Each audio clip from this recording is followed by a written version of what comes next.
आज का जो टॉपिक है वो है यूटिलाइजेशन ऑफ कीटोन बॉडी के बारे में। कीटोन बॉडी कैसे बनती हैं और इसका आगे रोल क्या है, किस तरह एनर्जी प्रोडक्ट। हमें पता है कीटोन बॉडीज एक एसीटोन है, एक एसीटो एसीटेट है और तीसरी बीटा हाइड्रोक्सी ब्यूटारेट है।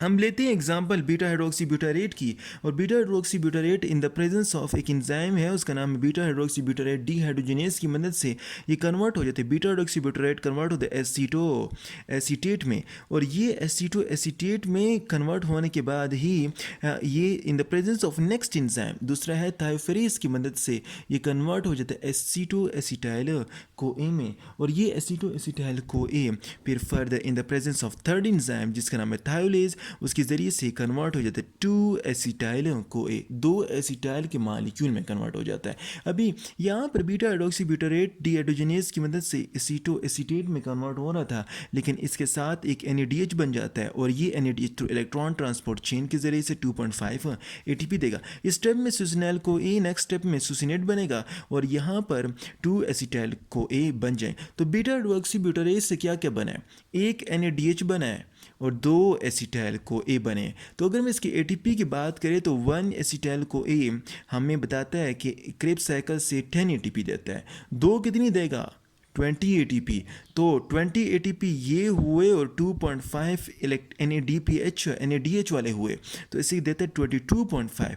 लेकिन एक ATP इसकी जनरेशन में यूज़ हो जाती है, इसकी जनरेशन और इसकी जनरेशन बताता हूँ। इसकी एनर्जी फिर आगे हम मेयर करते हैं, काउंट करते हैं, तो इसकी एनर्जी एक यहाँ पर यूज़ हो जाती है। तो ये 22.5 माइनस 1 इस 21.5 ATP दे देगा।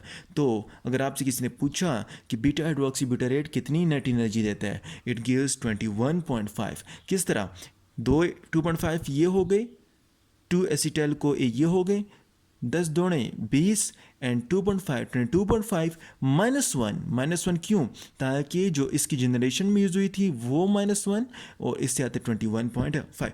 लेकिन एसीटो एसीटेट के दिन एसीटो एसीटेट यहाँ से स्टेप स्टार्ट हो रहा है। तो एसीटो एसीटेट अगर बात करें तो वो NADH जो यहाँ पर बना है वो यहाँ पर नहीं काउंट करेंगे।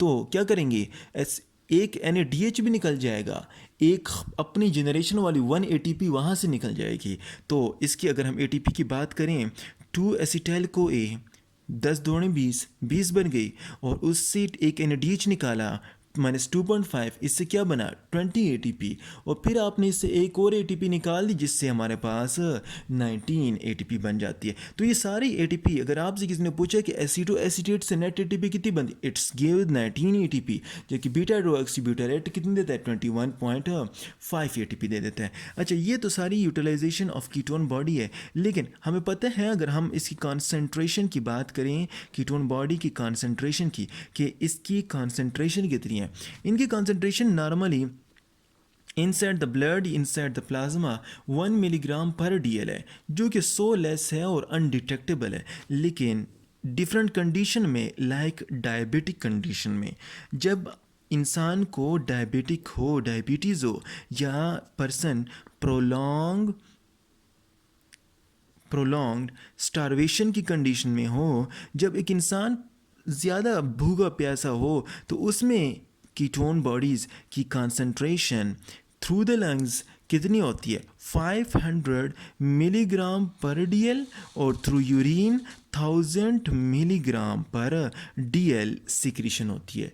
अभी देखें, हमें पता है कि कीटोन बॉडी तो बनती हैं, लेकिन ये इसकी ट्रांसपोर्टेशन होती है, कैसे बनती हैं, कहाँ पर होता है, क्या निज़ाम होता है। ये हमारे पास ये लीवर है और ये हमारे पास स्केलेटल मसल है, यहाँ पर आपका लंग्स है और यहाँ आपकी किडनीज़ हैं।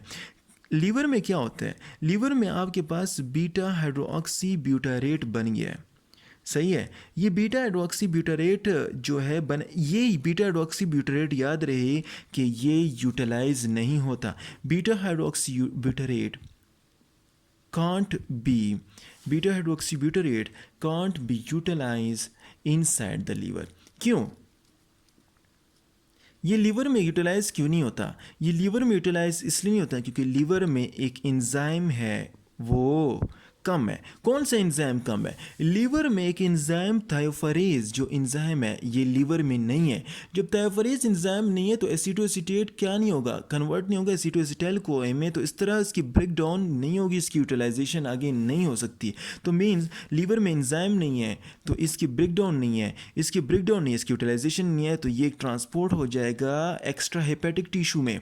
एक्स्ट्रा हेपेटिक टिश्यू कौन कौन से हैं? एक्स्ट्रा हेपेटिक टिश्यू में स्केलेटल मसल आता है, एक्स्ट्रा हेपेटिक टिश्यू में कार्डिक मसल आता है और डिफरेंट मसल्स आते हैं, उसमें जाके ट्रांसपोर्ट होगा, अभी वहाँ पर जाके ये यूटिलाइज भी। इसी तरह जो कीटोन बॉडी बनी है वो भी यहाँ पर कीटोन बॉडीज़ यहाँ से कहाँ चली जाएंगी, एक्स्ट्रा हेपेटिक टिश्यू में चली जाए, और यही कीटोन बॉडीज़ यहाँ पर यूटिलाइज। अगर ये कीटोन बॉडीज़ क्या हो गई, एक्सेस हो गई, यूटिलाइजेशन से बहुत ज़्यादा हो गई, तो ये कीटोन बॉडी फर्दर यूटिलाइज नहीं होंगी। ये ketone bodies will releases and will excreted through the lungs, या तो एक्सहेलेशन होगी, तो उस बंदे से आपको एक्सहेलेशन होगी और उस बंदे से आप कौन सी स्मेल आएगी, फ्रूटी स्मेल आएगी, तो उसके लंग्स से वो एक्सपेल्ड आउट हो। 1 मिलीग्राम नॉर्मल था, 1 मिलीग्राम से कहाँ तक गई, 500 मिलीग्राम पर डीएल तक पहुंच गया, तो उसकी ज़्यादा कंसनट्रेशन की वजह से वो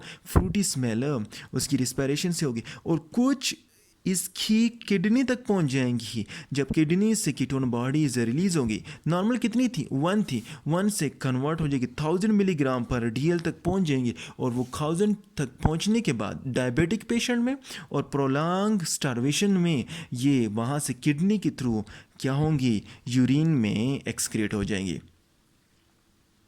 तो ये जो किडनी से जो एक्सक्रीट हो रही है इसका नाम है, इस कंडीशन, इस टर्म का नाम है कीटोन यूरिया।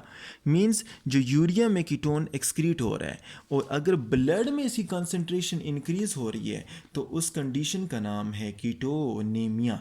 कीटोनेमिया किसे कहते हैं? वो कंडीशन जिसमें इंक्रीज हो रहा है कहाँ पर, ब्लड में 1 मिलीग्राम पर डीएल से जब ज़्यादा हो जाए तो कीटोनेमिया होगी, और अगर यूरिन में 1000 तक पहुँच जाए तो कीटो यूरिया होगी। जब वहाँ पर एक्सक्रीशन कब होगी, जब आपकी डायबिटिक कंडीशन हो और प्रोलॉन्ग स्टार्वेशन हो। अभी क्वेश्चन राइज होता है कि डायबिटिक और प्रोलॉन्ग स्टार्वेशन में ये कीटोन बॉडी कैसे बनती हैं, किस तरह एक्सक्रीट होती हैं और क्यों बन जाती हैं।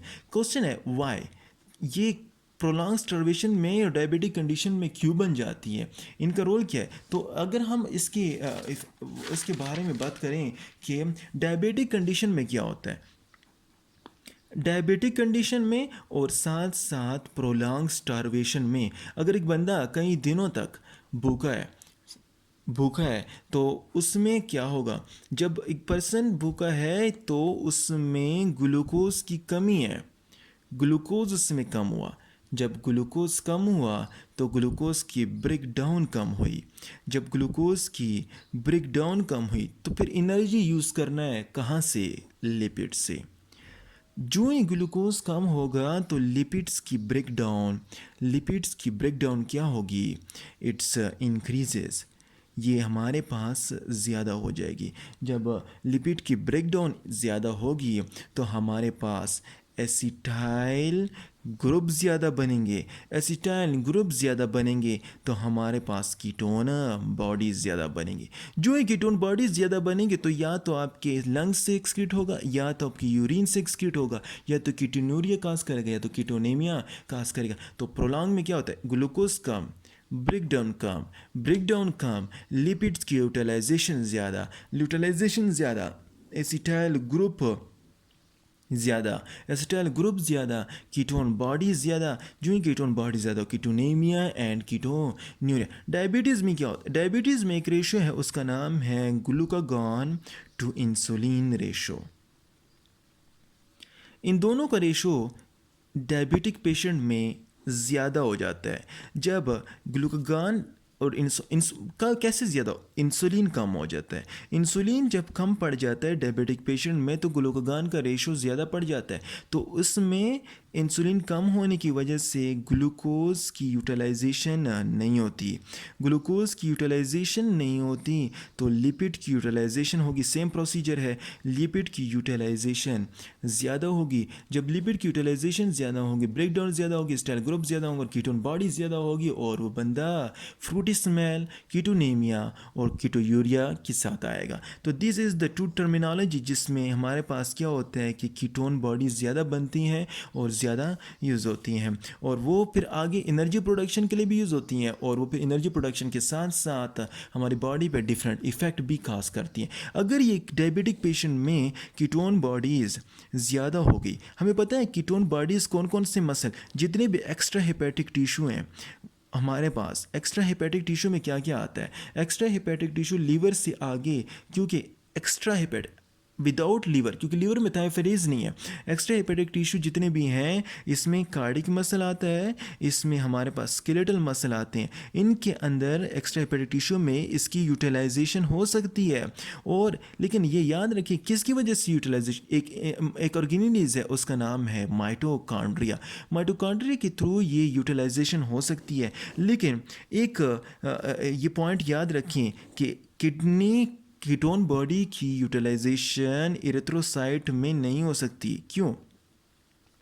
एरिथ्रोसाइट में इसलिए नहीं हो सकती क्योंकि एरिथ्रोसाइट रेड ब्लड सेल जितने भी हैं उसमें माइटोकॉन्ड्रिया नहीं है। जो माइटोकॉन्ड्रिया नहीं है तो यूटिलाइजेशन नहीं है, यूटिलाइजेशन नहीं है तो कीटोन बॉडी के ब्रेक डाउन नहीं है, और कीटोन बॉडी ब्रेक डाउन नहीं है तो एनर्जी प्रोडक्शन उसमें नहीं, तो इसलिए वो ब्लड स्ट्रीम के थ्रू सीधा मसल्स और कार्डिक मसल और स्केलेटल मसल तक चली जाती है। तो ये एक इंपॉर्टेंट पॉइंट है। अगर हम आगे बात करें कंट्रोल की, how ketone bodies are controlled.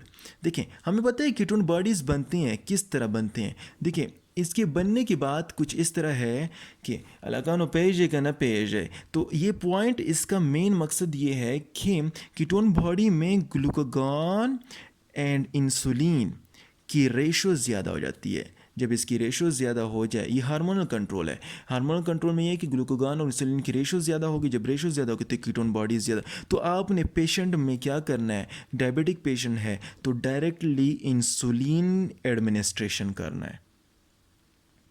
जब इंसुलिन एडमिनिस्ट्रेट कर दिए, ग्लूकोज की कंजम्पशन ज़्यादा हो जाएगी और कीटोन बॉडी की कंजम्पशन कम हो जाएगी, जिसकी वजह से कीटोन बॉडीज़ ज़्यादा नहीं बनेंगे। तो आगे नंबर 2, दूसरे की अगर बात कीजिए हम मेटाबॉलिक फैक्टर्स की, कुछ फैक्टर ऐसे हैं कि जब आप स्टारवेशन वाले स्टेट में होते हैं, जब आप प्रोलॉन्ग टाइम तक भूखे होते हैं, तो उसमें क्या होता है कि आपका एक एंजाइम है, मैंने पढ़ा था, जो ट्रांसपोर्ट करता है फैटी एसिड को साइटोसोल से माइटोकॉन्ड्रियल मैट्रिक्स में, उसका नाम है कार्निटीन पैल्मिटाइल ट्रांसफरेज 1।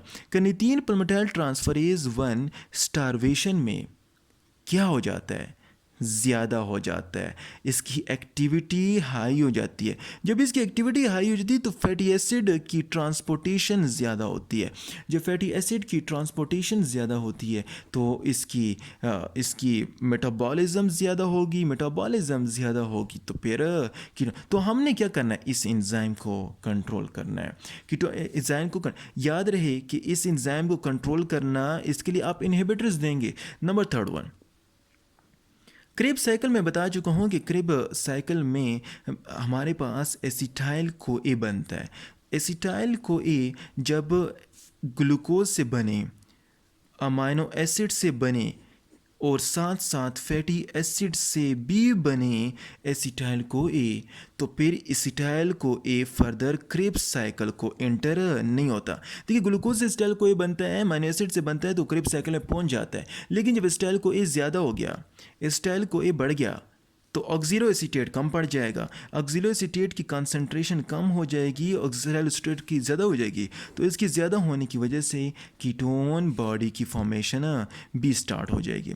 तो ये कुछ ऐसी कंडीशन है जिसमें कीटोन बॉडी की फॉर्मेशन होती है और इससे आप कंसेप्ट लेके इसको कंट्रोल कर सकते हैं। देखिए ऑक्सीलो एसीटेट एसिटाइल को एक इधर से बढ़ रहा है ग्लूकोज से अमाइन, और साथ साथ फैटी एसिड की मेटाबॉलिज्म भी हो रही है और इसके ज़्यादा होने की वजह से एसिटाइल को ए बढ़ा और फिर उसके बढ़ने की वजह से हमारे पास क्रिब्स साइकिल जो है वो ब्लॉक हो जाएगा और कीटोन बॉडी फॉर्मेशन इंक्रीज हो जाएगी और उसकी वजह से कीटोनीमिया और कीटोन्यूरिया की कंडीशन आएगी।